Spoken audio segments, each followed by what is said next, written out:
আজ আইন শৃঙ্খলা সংক্রান্ত উপদেষ্টা পরিষদ কমিটি ১৯তম সভা অনুষ্ঠিত হয়েছে। সভায় দেশের সার্বিক আইন শৃঙ্খলা পরিস্থিতি পর্যালোচনা, আসন্ন ত্রয়োদশ জাতীয় সংসদ নির্বাচনের সার্বিক নিরাপত্তার প্রস্তুতি, জুলাইয়ের সম্মুখ সারির যোদ্ধা শরীফ ওসমান বিন হাদি হত্যাকাণ্ডের ঘটনার মামলা, বিচার কার্যক্রমের অগ্রগতি, অপারেশন ডেভিল হান্ট ফেজ 2 এর অগ্রগতি পর্যালোচনা, অবৈধ লুট হওয়া অস্ত্র উদ্ধার, মাদক বিরোধী অভিযান জোরদারকরণ, সীমান্ত পর্যটন পরিস্থিতি সহ বিভিন্ন গুরুত্ব বিষয়ের আলোচনা হয়েছে। উপস্থিত সাংবাদিকবৃন্দ, অন্তর্বর্তীকালীন সরকারের দেশে শান্তি শৃঙ্খলা বজায় রাখতে বদ্ধপরিকর। বিশেষ করে আসন্ন নির্বাচনকে কেন্দ্র করে আইন শৃঙ্খলা পরিস্থিতি যেন কোনোভাবেই বিঘ্নিত না হয় সেই বিষয়ে আমরা সর্বোচ্চ গুরুত্ব আরোপ করছি। দেশের সার্বিক আইন শৃঙ্খলা পরিস্থিতি স্বাভাবিক ও নিয়ন্ত্রণে রাখতে দেশব্যাপী গোয়েন্দা নজরদারি বৃদ্ধি এবং আইন শৃঙ্খলা রক্ষাকারী বাহিনীর কার্যক্রম আরও জোরদার করা সহ অধিক সক্রিয় তৎপর থাকা এবং সকল বাহিনীর গোয়েন্দা তথ্যোপাত্য সমন্বয় করার কথা নির্দেশ দেওয়া হয়েছে। আসন্ন জাতীয় সংসদ নির্বাচনকে কেন্দ্র করে সর্বস্তরে আইন শৃঙ্খলা রক্ষাকারী বাহিনীর নির্বাচন সংশ্লিষ্টদের দ্রুত প্রশিক্ষণ সম্পন্নের বিষয়ে সভায় আলোচনা হয়েছে। নির্বাচনকালীন সময়ে আইন শৃঙ্খলা পরিস্থিতি নিয়ন্ত্রণে রাখতে সব বাহিনীকে সমন্বিতভাবে মাঠ পর্যায়ে আরও সক্রিয়ভাবে কাজ করার নির্দেশনা দেওয়া হয়েছে। নির্বাচনের সঙ্গে রাজনৈতিক কর্মসূচি ও প্রচার প্রচারণাকালে আইন শৃঙ্খলা পরিস্থিতি স্বাভাবিক রাখতে সব ধরনের ব্যবস্থা গ্রহণের জন্য সভায় নির্দেশনা প্রদান করা হয়েছে। আমি সাধারণ জনগণ সহ সংশ্লিষ্ট সকলকে অনুরোধ করছি, সবাই যেন নির্বাচনে পরিবেশ নিশ্চিতকরণে সহযোগিতা করেন এবং নির্বাচনী আচরণবিধি মেনে চলেন। বর্তমান অন্তর্বর্তীকালীন সরকার যথাসময়ে নির্বাচন অনুষ্ঠানে অটল। যারা নির্বাচন বানচাল চেষ্টা করবেন তারা ব্যর্থ হবে। এই বিষয়ে আইন শৃঙ্খলা বাহিনীগুলিকে আরও কঠোর হওয়ার নির্দেশ দেওয়া হয়েছে। এবারে জাতীয় সংসদ নির্বাচনে আইন শৃঙ্খলা বাহিনীর সদস্যরা আইন শৃঙ্খলা পরিস্থিতি অবনতি ঘটানোর বা বাধাগ্রস্ত করার যে কোনো চেষ্টা প্রতিরোধ ও আইন শৃঙ্খলা নিয়ন্ত্রণে ভোটকেন্দ্রে যে কোনো সময় যে কোনো স্থানে প্রবেশ করতে পারবেন। সবাই সিদ্ধান্ত নেওয়া হয়েছে যে রাস্তাঘাট বন্ধ করে জনদুর্ভোগ সৃষ্টি করা যাবে না, তাহলে আইন শৃঙ্খলা বাহিনী তাৎক্ষণিকভাবে যথাযথ ব্যবস্থা গ্রহণ করবে। এই বিষয়ে ছাড় দেওয়া হবে না।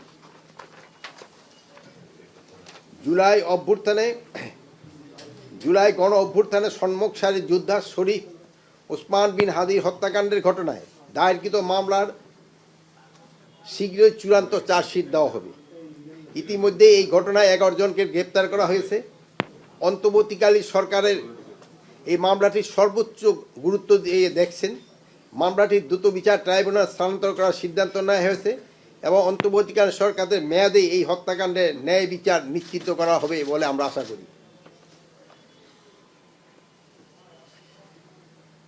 ভবিষ্যতে এইসব ঘটনা প্রতিহত করতে যথাযথ কার্যকর ব্যবস্থা গ্রহণের জন্য আইন শৃঙ্খলা বাহিনীগুলিকে নির্দেশ দেওয়া হয়েছে।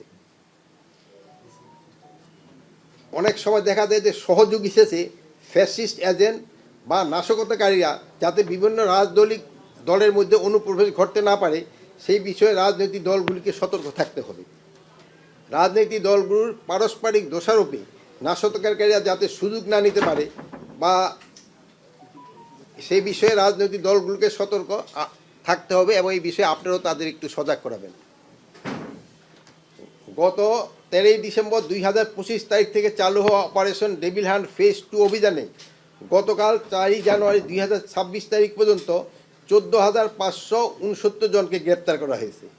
তাছাড়া এই অভিযানে 201টি অগ্নেয়াস্ত্র, 1541 রাউন্ড গুলি, 566 রাউন্ড কার্তুজ, 165টি দেশীয় অস্ত্র, গ্রেনেড, মর্টার গোলা, গান পাউডার, আতশবাজি, বোমা তৈরির উপকরণ ইত্যাদি উদ্ধার করা হয়েছে। এই সময় মামলার ওয়ারেন্ট মূলে প্রায় 19,235 জন সহ সর্বমোট 33,804 জনকে গ্রেপ্তার করা হয়েছে। ডেভিল হান্ট ফেজ 2 এর অংশ হিসাবে চেকপোস্ট ও টহলের সংখ্যা অনেক বৃদ্ধি করা হয়েছে, যাতে সন্ত্রাসী দুষ্কৃতীরা পার না পেয়ে যায় এবং অবৈধ লুট হওয়া অস্ত্র উদ্ধার আরও বৃদ্ধি পায়। আপনারা সবাই জানেন যে মাদকের ভয়াবহতা সম্পর্কে আমরা সকলেই কিন্তু অবগত। গত ডিসেম্বরে 2025 মাদক নিয়ন্ত্রণ অধিদপ্তর কর্তৃক দেশব্যাপী মাদক বিরোধী অভিযানে 658টি নিয়মিত মামলা দায়ের করা হয়েছে এবং 1613টি মোবাইল কোর্ট পরিচালনা করা হয়েছে। এতে গ্রেপ্তারকৃতদের আসামির সংখ্যা প্রায় 2375 জন। এ সময়ে 524 কেজি গাঁজা, 3,40,000 পিস ইয়াবা, 7,675 পিস এটা কি টেপেন্টাডল ট্যাবলেট, 6,308 লিটার চুলাই মদ, 756 গ্রাম হেরোইন সহ মোট প্রায় 20,03,030 টাকা এবং বিভিন্ন ধরনের 4টি যানবাহন জব্দ করা হয়েছে। উল্লেখ্য যে গত 3রা জানুয়ারি মাদকদ্রব্য নিয়ন্ত্রণ অধিদপ্তর চট্টগ্রাম মেট্রোর দক্ষিণ কার্যালয় কর্তৃক 54,000 পিস ইয়াবা ট্যাবলেট সহ একজন আসামিকে গ্রেপ্তার করা হয়েছে। আরও আলোচনা হচ্ছে সারা দেশে তীব্র শৈত্যপ্রবাহ বইতেছে, সেই জন্য সড়ক মহাসড়কে কুয়াশার কারণে দূরের রাস্তাঘাট ঠিকমতো দেখা যাচ্ছে না। তাই বিভিন্ন যানবাহনে ড্রাইভারকে সতর্কভাবে গাড়ি চালানোর জন্য অনুরোধ করা হয়েছে, যাতে সড়ক দুর্ঘটনা না ঘটে। এ ব্যাপারে মালিক, পরিবহন শ্রমিক এবং সমিতিগুলিকেও পরামর্শ দেওয়া হয়েছে। সবাই সাম্প্রদায়িক এবং সম্প্রীতি অক্ষুণ্ণ রাখার উদ্দেশ্যে সরকার দৃঢ় প্রতিজ্ঞা পুনর্ব্যক্ত করা হয়েছে। সামাজিক যোগাযোগ মাধ্যমে গুজব এবং অপপ্রচার প্রতিরোধ এবং উস্কানিমূলক বক্তব্য পরিহারের বিষয়ে সবাই বিস্তারিত আলোচনা হয়েছে।